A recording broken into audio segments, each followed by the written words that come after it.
Hey guys, it's Tomby. Welcome back and Happy New Year. I hope you guys all had a really nice holiday. Today, I can finally show you guys the finished results of the holiday gifts that I was making. If you haven't watched the first video yet, where I walk you through the process of how I start making the gifts from the idea and inspiration behind the gifts, throwing them on the pottery wheel and carving them and putting them together, then I'll go ahead and drop a link down in the description so you can go ahead and watch that. And if you're my family, you can finally go and watch that too, since I've already given you the gifts. Yeah, you have my full permission to go ahead and watch that now. Just to recap, the last time that we left off, the pieces looked like this. And since then, I let them dry out completely, and then after they were fully dry, I took them over to the kiln so that I could do the first firing.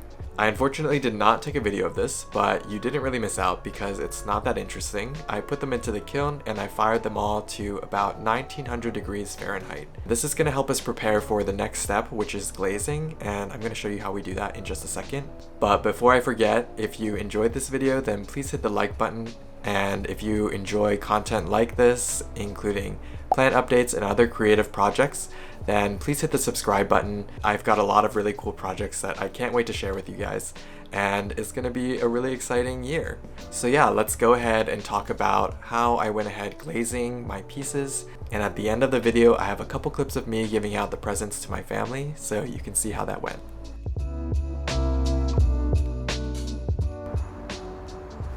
So one of the very first things that I need to do before I glaze my pottery is to wax the bottoms of the pieces. The wax helps keep glaze from adhering to the bottom of the pottery, and this is really ideal because you don't actually want glaze on the bottom of your pieces. When you glaze fire something, the glaze that you put on your pieces basically turn into molten glass, and if that molten glass is touching anything else in your kiln, it will stick to it. And this is only one way of doing this. You don't actually have to use wax. A lot of people just use a sponge to get rid of any excess glaze on the bottom of the pots. But me personally, I think in most cases I prefer to use the wax because it helps me save on glaze. After I finish waxing on the bottoms, I let them all dry out completely.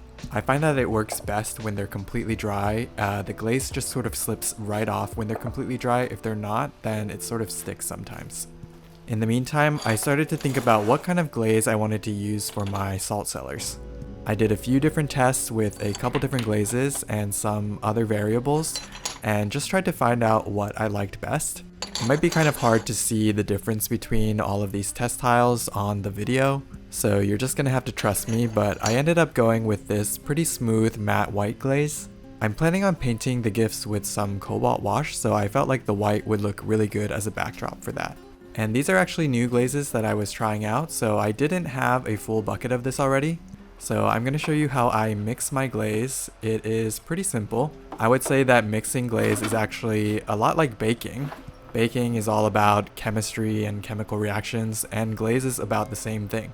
So if you're following a recipe, and this recipe is from glazy.org, it's called Katzberg Matte.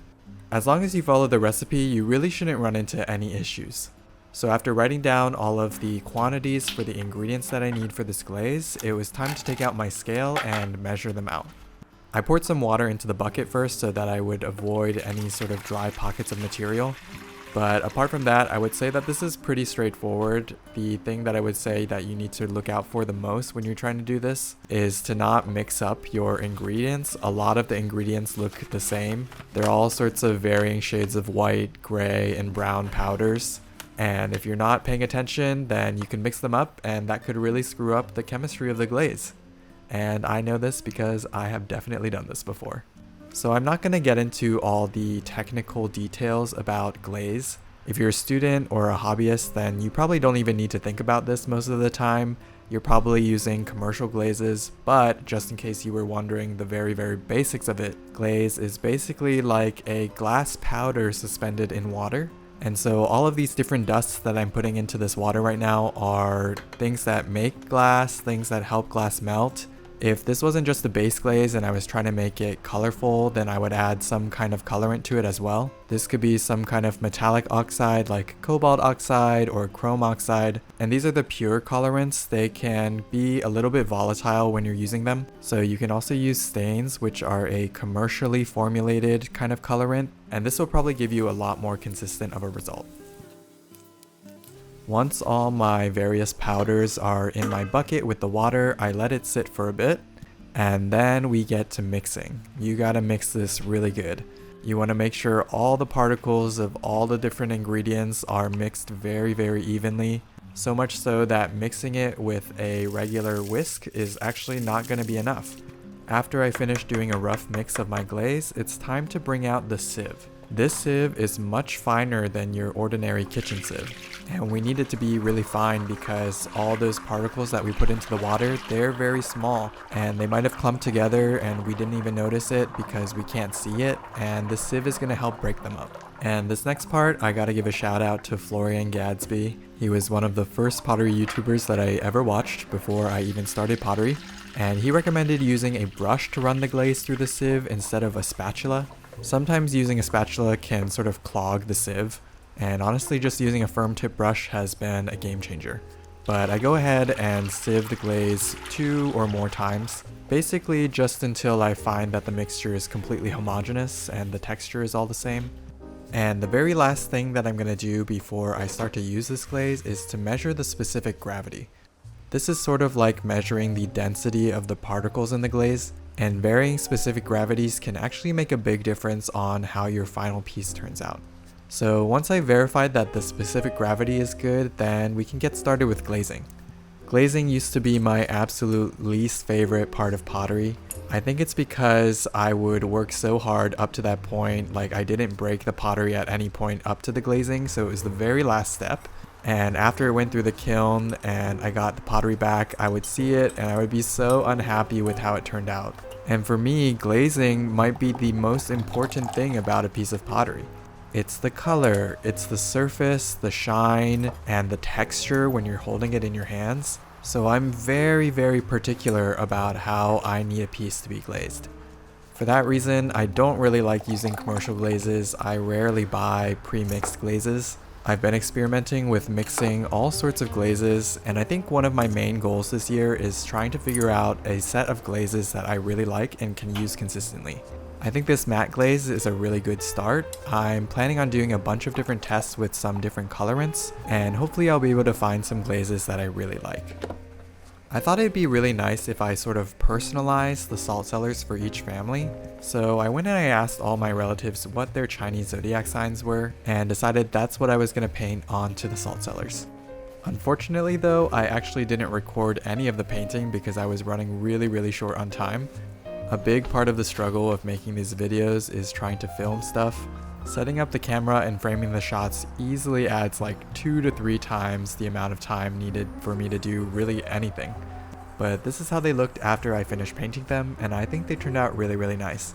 I wish I wasn't so rushed for time so I could have gotten a little bit more detail in, but I was pretty much working up until a couple hours before I left for vacation. So honestly, I just feel pretty lucky that I was able to get everything that I needed to get done. All that's left for these is to take them over to the kiln to be fired one last time. This will give them that glassy ceramic surface, and it'll also turn these purples and oranges into varying shades of blue. And here's how they look after they've been glaze fired. Don't mind the extra shininess, I just used some water to rinse them off. But honestly, I could not be more proud of how these turned out.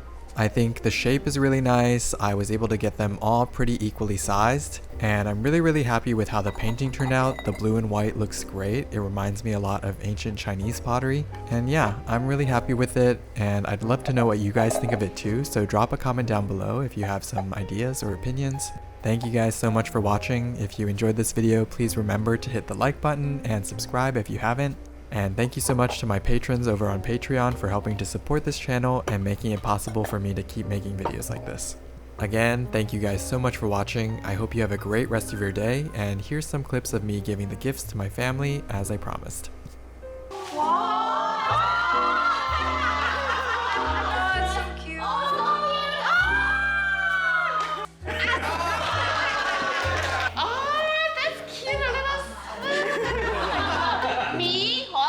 And that's the snake. Yeah! That's me. That's a small. Yeah, that's you.